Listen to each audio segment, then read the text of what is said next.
Start the meeting. Everybody rise for the Pledge of Allegiance. I Pledge allegiance to the flag of the United States of America and to the republic for which it stands, one nation, under God, indivisible, with liberty and justice for all.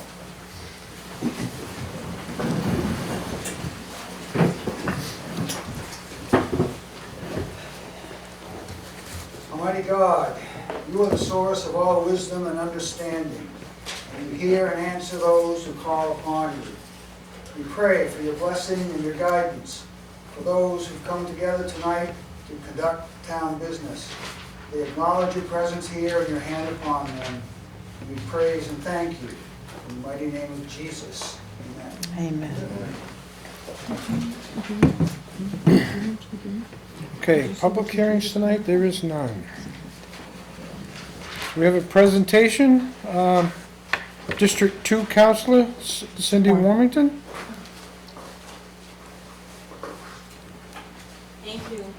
Thank you for having me here. I'm Cindy Warmington. I'm the Executive Counselor for District 2. I was just re-elected for my second term, but it's my first term serving Littleton because of the redistricting. We've just come into District 2.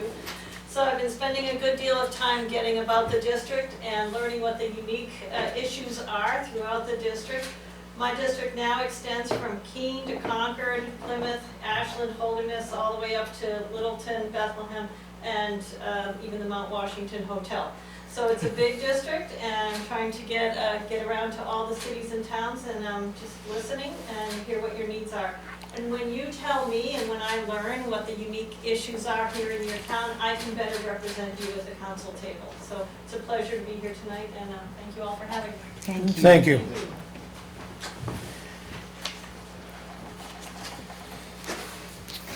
Right, next thing on the agenda.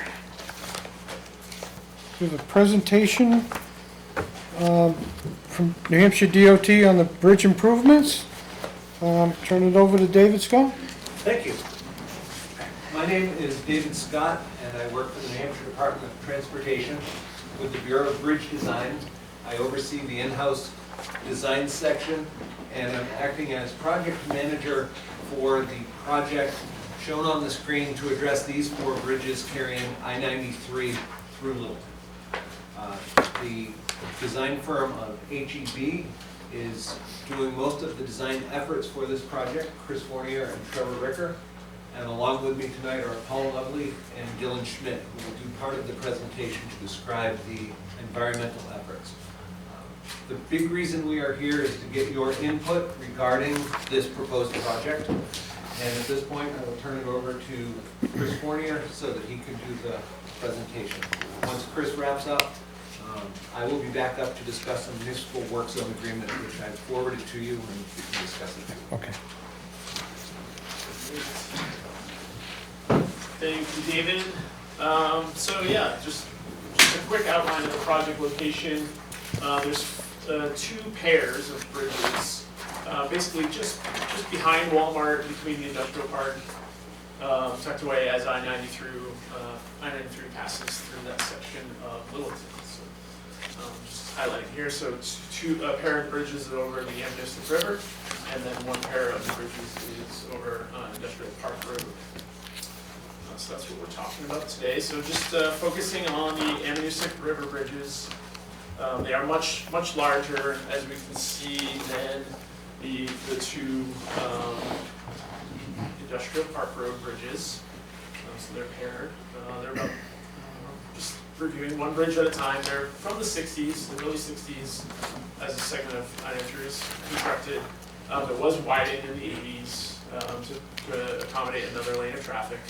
And then over the years, more recently, there have been some good DOT efforts to repair the bridges to keep them in good condition. Ultimately, these bridges are about 300 feet long each, with that main span really being a big portion. That's 150-foot span for that center span of the bridge. About 50 feet wide in general. And then the condition of the bridges, this bridge in particular is a southbound. Satisfactory, and the substructures, which are the concrete portions of the structure that hold the bridge up, are in fair condition. So that's going to be one of the focuses of the preservation work that is proposed to be undertaken as part of this project. About 4,000 vehicles a day use this, and about 9% of those are truck traffic.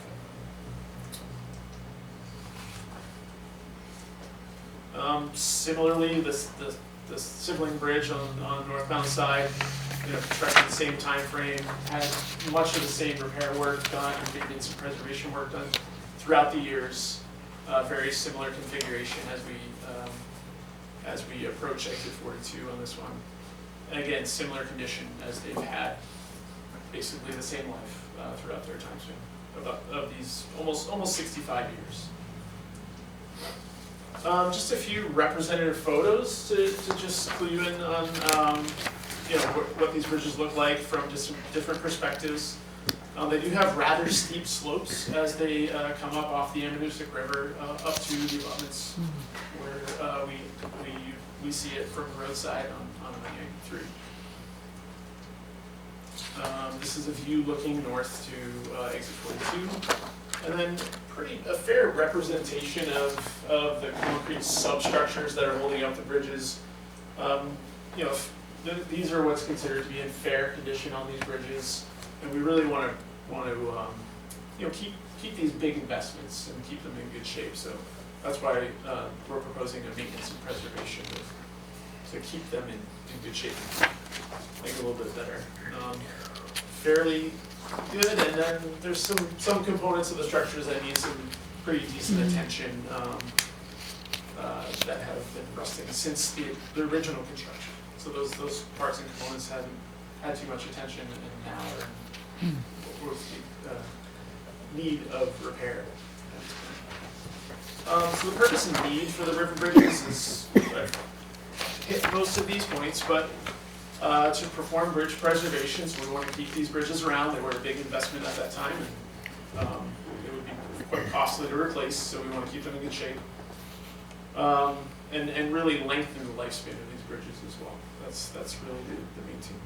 So we were here, DOT was here back in about 10 years ago at this point, and did some preservation to the top side of those bridges. And now most of the focus is to the underside. So it's something down by the river, those concrete structures that support the bridges entirely. And then the parts, that expansion joints, sort of the ends of the bridges need some attention, as well as the bearings, which is the interface between the roadway structure that we all drive on and those concrete substructures that are holding it up. So that interface needs some attention at this point in time. So just a brief scope of work in sort of more technical terms. At this point, we're looking at doing some of the pavement work as well on these bridges and installing standard guardrail and units. So those are some of the additional items that I haven't yet touched upon. And because of those steep banks that I alluded to earlier, in order for the contractor or the person performing the work on these bridges, they need to access them. So there needs to be some access roads constructed down to get right near those substructures so they can get concrete trucks and dump trucks and other equipment that they need to perform the work. So that's a different aspect to this project. And then traffic controls, on I-93 itself will need to be enacted for this. Just to discuss the traffic control a little bit, essentially these are about 2.5 lane bridges, we'll call them, as we approach the exits and come off the exits. We're working down to 2 lanes.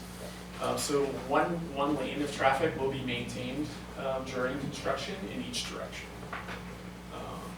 So that's effectively what this is showing. So we work on a good chunk of the bridge while maintaining traffic on one half, and then flip traffic over and work on the other portion of the structure. And again, on the sibling bridge as well. It's pretty similar. So these are those access roads that I was talking about. So just to reorient yourself and myself here.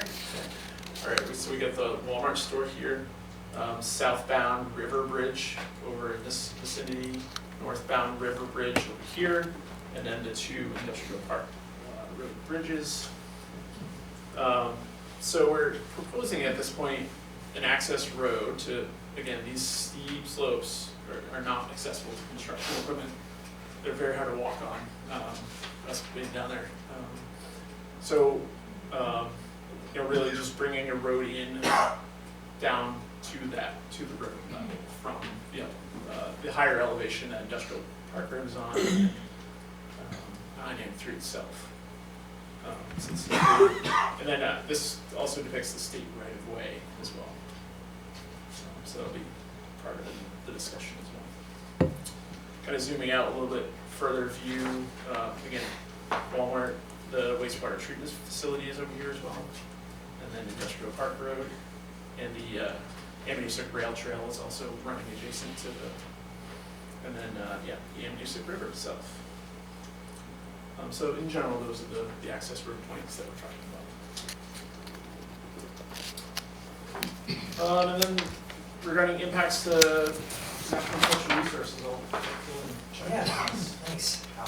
Prior to going over that, I'm gonna read a statement that discusses our Section 106 process and our environmental review. Part of our environmental review and part of the National Environmental Policy Act, or NEPA, and other state and federal regulations, the DOT must investigate the potential impacts that our project will have on the surrounding natural, cultural, and social environment. Identifying key resources early in the project development process enables the department to avoid or minimize impacts as the design proceeds. Part of the environmental review involves identifying historic resources. In accordance with Section 106 of the National Historic Preservation Act, the department and the Federal Highway Administration are reviewing the project area in consultation with the New Hampshire Division of Historical Resources to determine if there are historic resources within the vicinity that would be impacted by the construction of this project. Historic properties can include buildings and structures 50 years or older, as well as archaeological sites. In addition to age, it also must be determined if a structure maintains enough integrity to be eligible for the National Register of Historic Places. Please note that Section 106 of the National Historic Preservation Act offers those who possess a direct interest in historical resources, including town officials and historical societies, an opportunity to become more involved in an advisory role during the project development as consulting parties. Those interested would need to indicate so in writing to the Federal Highway Administration. Please see me after the meeting if you'd like more information. We ask if anyone has concerns about natural, cultural, or socioeconomic resources within or adjacent to the project area, they bring them to our attention tonight or contact us after the meeting. The contact information for Federal Highway as well as myself will be available at the end of this meeting. And additionally, there's some Section 106 pamphlets on the table back there if anyone wants some more information. And going back to the presentation to discuss the impacts for these bridges. In the area of the river bridges, we have wetlands, protected shoreland. The river is a New Hampshire designated river. We have federally listed threatened and endangered species, and as well as invasive plant species. There were no cultural, historic, or archaeological resources identified within the area of the river bridges. And no relocations for utilities are anticipated, and easements for we do anticipate easements for the temporary access roads. With that, I'm going to pass it back to Chris for now. So we'll start the next one. Yeah. Thank you. Thanks. All right, switching to the industrial park road bridges. So much of the same story here. So it makes a whole lot of sense to do these pairs of bridges together because the traffic controls can be, there's some economy of scale there. Where narrowing down one lane, we can narrow down for one lane through those two bridge corridors. So that's really the packaging of these projects together. So these are much smaller structures, constructed the same time frame, widened in the same time frame as well. Really have seen much of the same maintenance and preservation history as the river bridges as well, so it's sort of the same story. They're in a bit better condition, so they are in good and satisfactory condition, but it really does make sense to keep up this maintenance and preservation protocol along with those river bridges to make sure that this section of I-93 stays in good condition. So, switching to northbound, much of the same story along these pairs of bridges. just some representative photos from different perspectives. We can see the Music Rail Trail tucking in underneath both of the Industrial Park Road bridges adjacent to Industrial Park Road. Again, much less substantial structures in this situation than the large span over the Music River. And much similar scope of work on these bridges. So again, this is the deterioration we saw on the river bridges was associated with the bearings of the bridge, and again, we're seeing some of that same type of deterioration where the structure interfaces with that substructure that's supporting the bridge itself. So that's going to be part of the scope of work that we're proposing for this. Again, very similar, repetitive purpose and need, but keeping up on the maintenance and preservation of these important structures. And again, very similar scope of work where we're addressing those tough spots in order to really repair the weakest link of the bridge and the parts that have had the most deterioration over the years. Again, same traffic controls, so we're going to see a very similar picture of isolating traffic to one lane in each direction. So that way work can be conducted on half the bridge and then moving over to the other half of the bridge as well. And again, we're back to Dylan on the industrial park. Thank you. Yes.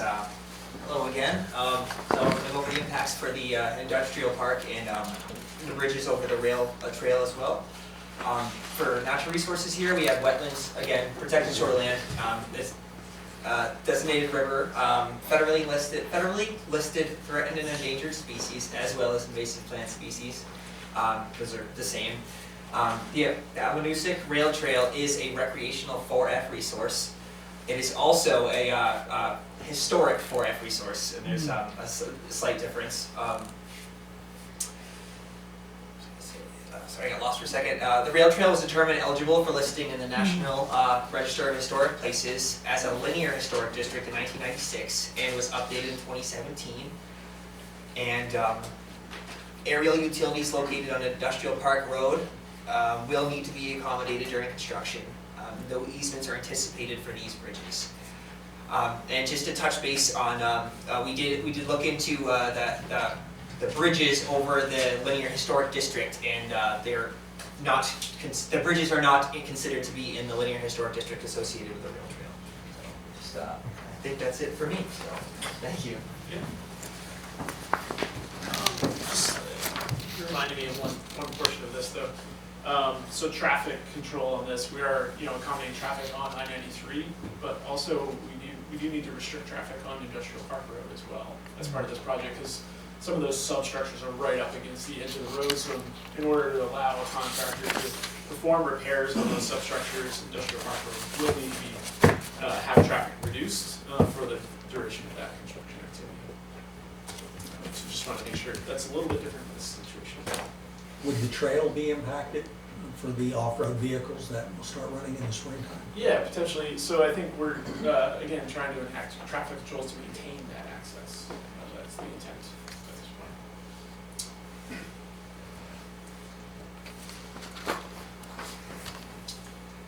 So jumping back, nearing the end of the presentation. So we're presenting this public informational meeting now to receive input on the project.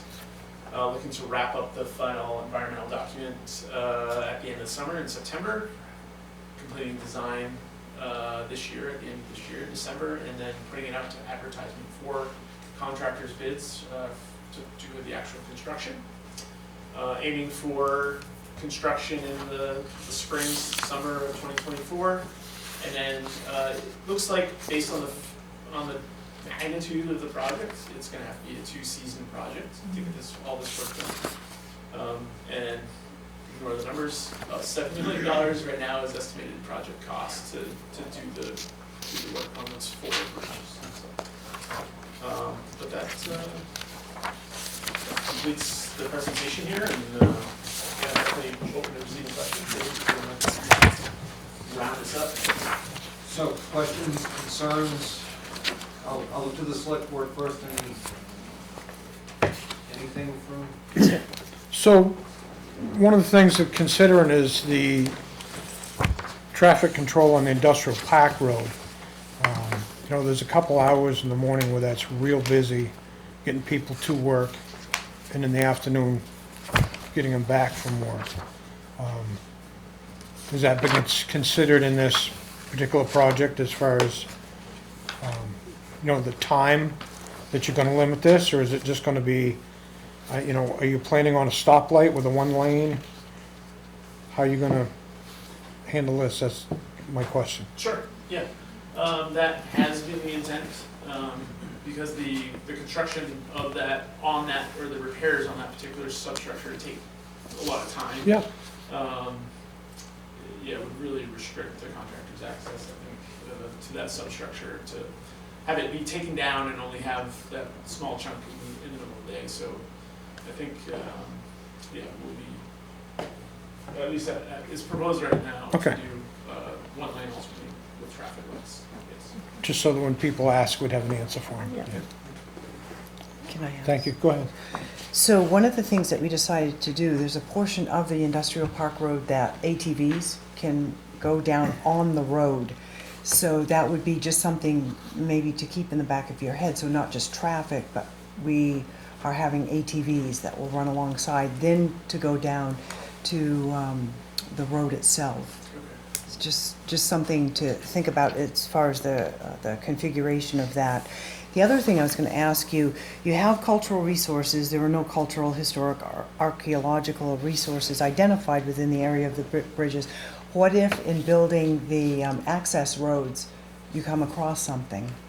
Is that a possibility? And who would you notify if you happen to find?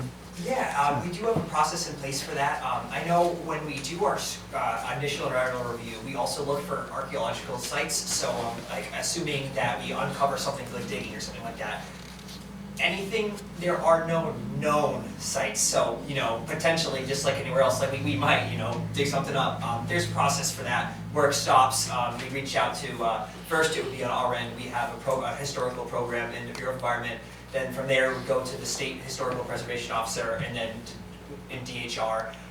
From there, I'm not exactly sure, but there's work would stop, and they would figure out what needs to happen after that. Okay, good. But as far as what I can say is based off of current records, there's nothing in that area that is known or has been recorded in the past. Okay, thank you. And of course, So part of, if you find anything historical there, will town officials be notified that you did find something? Is that part of the protocol? I don't know directly if town would be notified, but I do know that the State Historic Preservation Officer would. I don't want to say I assume, but coordination usually would be amongst that, and I would very much feel that the town would be an interested party in something like that. Can I do a follow-up question? So, follow-up question, those businesses on the industrial park road, is it up to us as a town entity to let them know when it'll start and to inform them, or will you as a state be letting them know? I'm just thinking, you know, to give them a heads up that starting as of whatever date, be prepared for. we'll put up variable message signs a couple weeks in advance that says. Okay. "Be aware." Okay, good, thank you.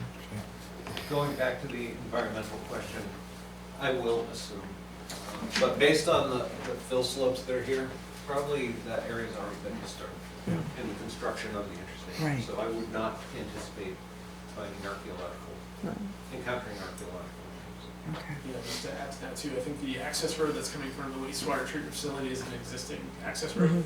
Yeah, it is. So we're really just using something that's already there. Okay. Most on that corner at least.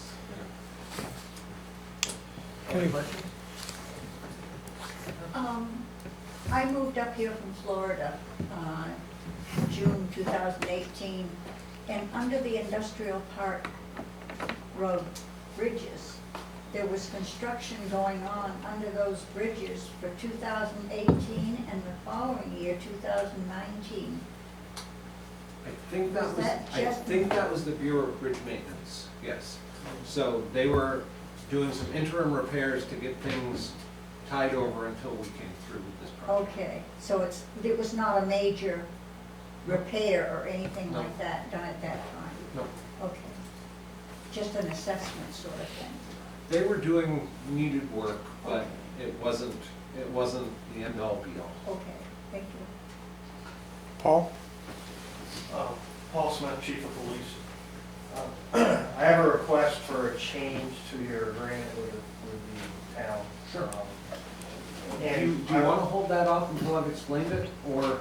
Well, 'cause- he was talking about traffic control, and so Okay, it just has to do with traffic control. Sure. All I'm asking is, first of all, I'd like to say that DOT, your subcontractors have always worked very well with our department and fire department, but I would ask that there be a clause, you have a clause in here that specifically states that, that you guys will, it includes the authority to determine the most appropriate way to control traffic within the construction work zone.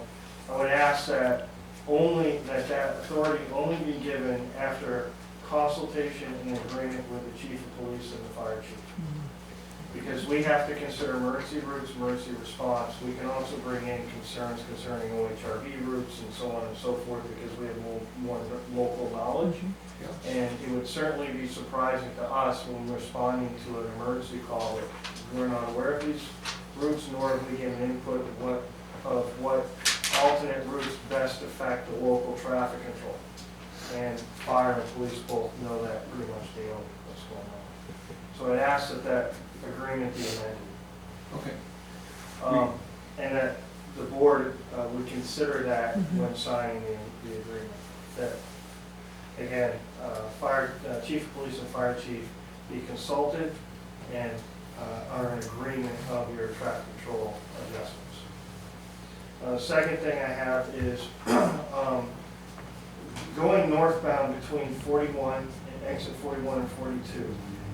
The engineering on that particular turn is one of the problem sites in the state on I-93. There isn't enough banking on that corner. Subsequently, we've had quite a few accidents. So when you do adjust your traffic, or just consider when you adjust your traffic pattern on the bridge, you may consider reducing the speed limit between those two exits, just northbound, not southbound. Because I don't believe that there will be enough time for people to slow down appropriately unless you have flaggers way out, and that may not happen. So just a consideration for that. Okay. And we wouldn't be considering flaggers up on 93. No, correct, yeah, these would be permanent traffic control installations for this type of work. But you can lower the speed limit. With permission from the administrator of the Bureau of Traffic. With good cause, we can. He's typically reluctant. So, but we will definitely bring this to his attention. I think there should be some consulting with the local supervisor from your own DOT shed here. Your supervisors can give you some really good input, and we just recently had a fail at that corner, and the engineering's a little bit weird there for an interstate, and certainly I think the project goes through the winter. We will be open to traffic. We will be open to two-way traffic.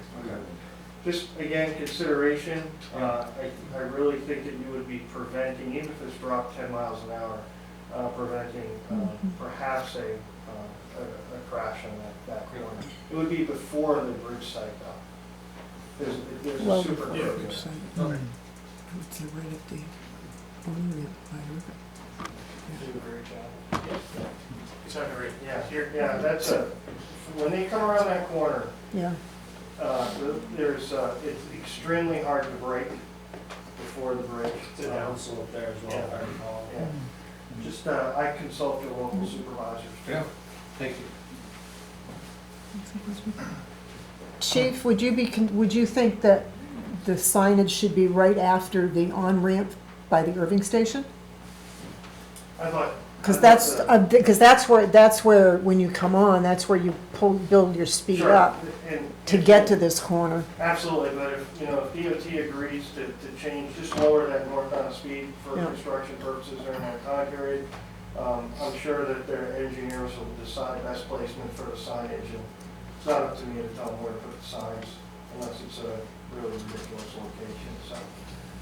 No, But that's, you're absolutely right. The minute, it should be actively on there. Right. We appreciate the feedback. If there are, yes? Just wondering, are you gonna do the north and the southbound lanes at the same time? No, well, we will give the contractor the opportunity to do it all in one season. My gut tells me that the contractor won't have enough staff to do both in 1 year. So when we put an intermediate completion date, you can have the northbound 1 year, you can have the southbound 2. Okay, and. So that, I'm sorry, that will allow us to have everything open to 2 lanes through the winter. And when you say everything open to 2 lanes through the winter, do you also mean the industrial park road open through the winter? Yep, industrial park would only, yeah, we would make them pick up industrial park even though there's northbound and southbound work. Yes. And the rail trail, will it be open Yes. when the Through the bridges winter. are open as well? Yeah. So you anticipate working on all 4 bridges at the same time, or? We will give the contractor the opportunity to work on all 4 at the same time with the provision that if they work on all 4 at the same time, they will be done all 4 in 1 season. I don't think they're gonna bite on that. I think it will be a 2-season, northbound 1 year, southbound another year.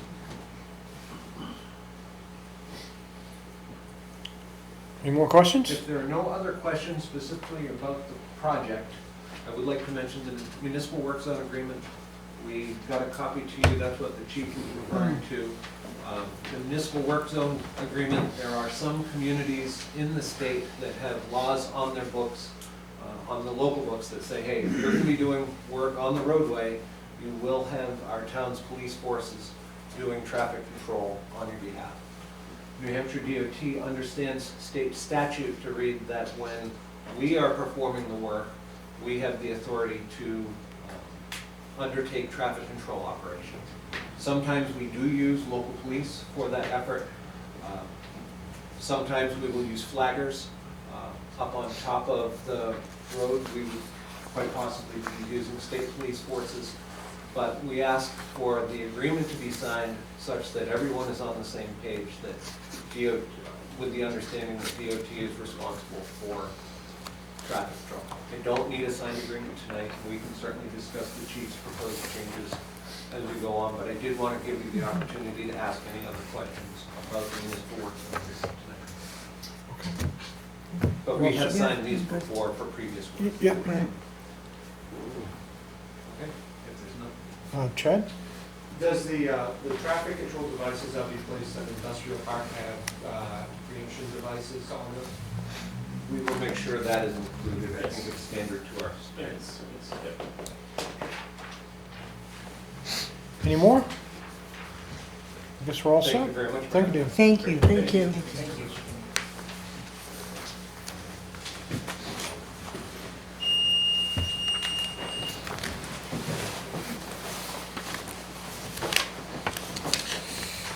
Okay, appointments, there's none. I'm looking at approval for the minutes of the meeting, January 23rd. I'll make the motion to approve the minutes of January 23rd, 2023. I'll second that. All right, all those in favor? Aye. Aye. On January 23rd, we went into a non-public. I've looked over the minutes of those meetings, and I don't see anything wrong with that. No. I'll make a motion that we accept that. Okay. I'll second that. All those in favor? Aye. Aye. We also had a work session on February 3rd. I looked over that. I'm okay with that. I'll make a motion that we accept those minutes on February 3rd, 2023. As written, I'll second that. All right, all those in favor? Aye. Aye. Okay, we're looking for town managers' updates. Jim, you're up. Just two quick ones. Okay. The banks advised that they should be completed with their work the last week of February on the second floor.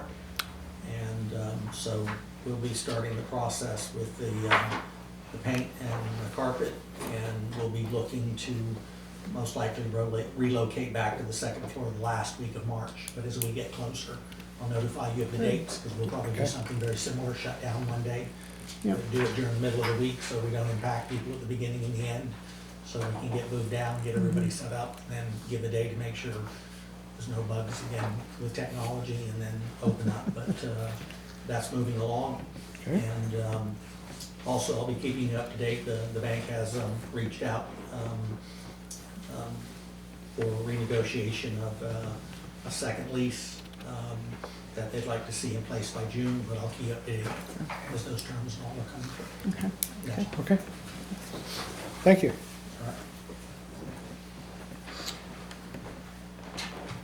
All right. Old business. Do we have anything under old business?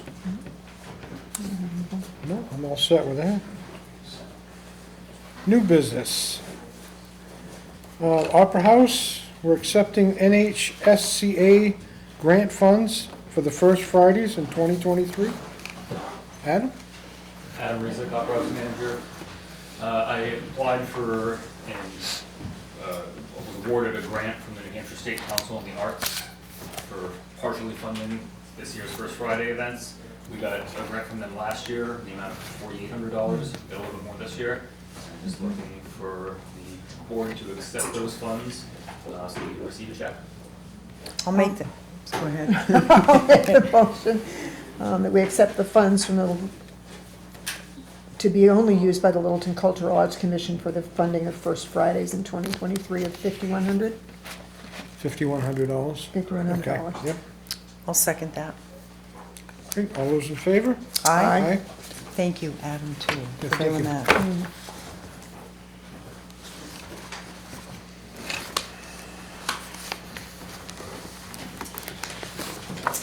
Okay, under new business, Fire Police Department, we approved $14,097. The difference in the ARPA funds, this is to cover the project previously that was approved on January 9th. The individual project amounts were correct, but the total amount of the three projects combined was incorrect. So now the total of the combined three projects is the 14,000, It's this one. additional 14,000. Yeah, so right here, Raj, if you wanted to read that, second page.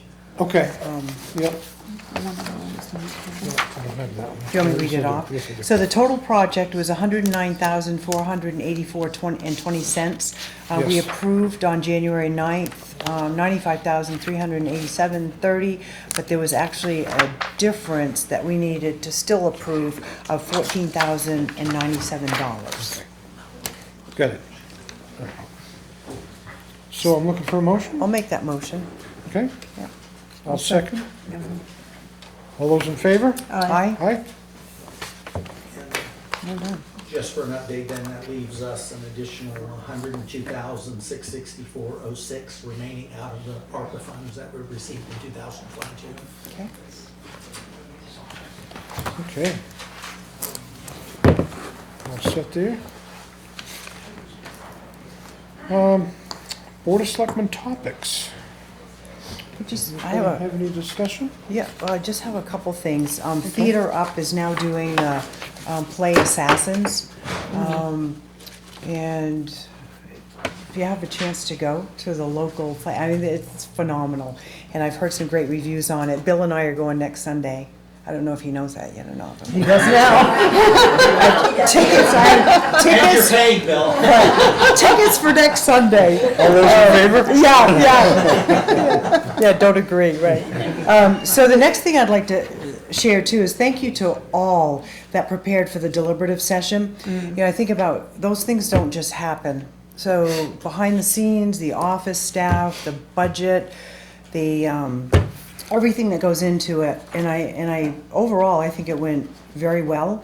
I think Chad, in his first time as moderator, did a phenomenal job. So big shout out to him.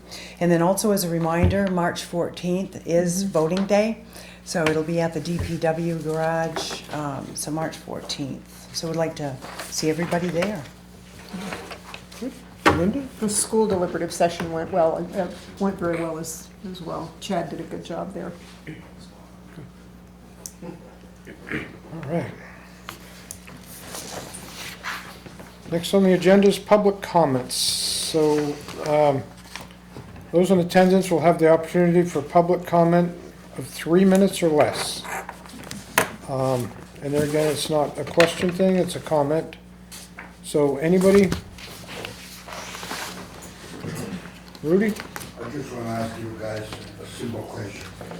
What are you guys going to do about one article, number 6, one article, number 8, one article, number 10, and one article 47? Do you guys going to leave it the way it is? Do you guys, because you guys are the only one, according to New Hampshire laws, that you can change the language in this particular tree for one articles. We discussed about, I mean, you know, it was a lot of confusion, but I appreciate, you know, the way the deliberation went very well, you know, I really good. But I still believe that this for one articles, I mean, if you guys said that you can do nothing, I guess, you know, we're gonna go to some people above all of us in Concord. I wanna see what they say, stuff like that, because this 4-1 articles, they really confuse the voters very much. And, you know, I think I explained all of that, and everybody agree with me that, you know, and you guys know about that anyway, it's really, and also the town manager, you know, if you know, like I said, you guys can change the language, because you guys are the one who wrote the one articles with an attorney and stuff like that. If you guys think that this particular 4-1 articles, they are okay, they have no need to be changed and stuff like that, you know, it would be nice. And, you know, if you guys express an opinion tonight, if you guys, you know, want to cooperate, you guys don't want to cooperate, it's just up to you guys. Or give me an answer, and your answer is going to be, you know, all the time and stuff like that. Thank you. Okay, anybody else? No, I guess we're all set. Board of Assessors, nothing there. Looking for a motion? Make a, Well, just a quick reminder. Okay. I missed one point. There's a work session next Wednesday, February 22nd, here in this room from 5 to 7. Yeah. With the town of Franconia and the board and discussion about EMS services. and that is posted, so Yeah, it's public. Yeah, and they'll Yeah. post it at their end because there are more than one representative, so we'll turn Yeah. back. Just a reminder. Okay. Apologize, I should have. No, that into- no, thanks, Jim. Okay. We did get a motion to adjourn? I'll second. In a second? Okay, all those in favor? Aye. Aye. Thank you very much.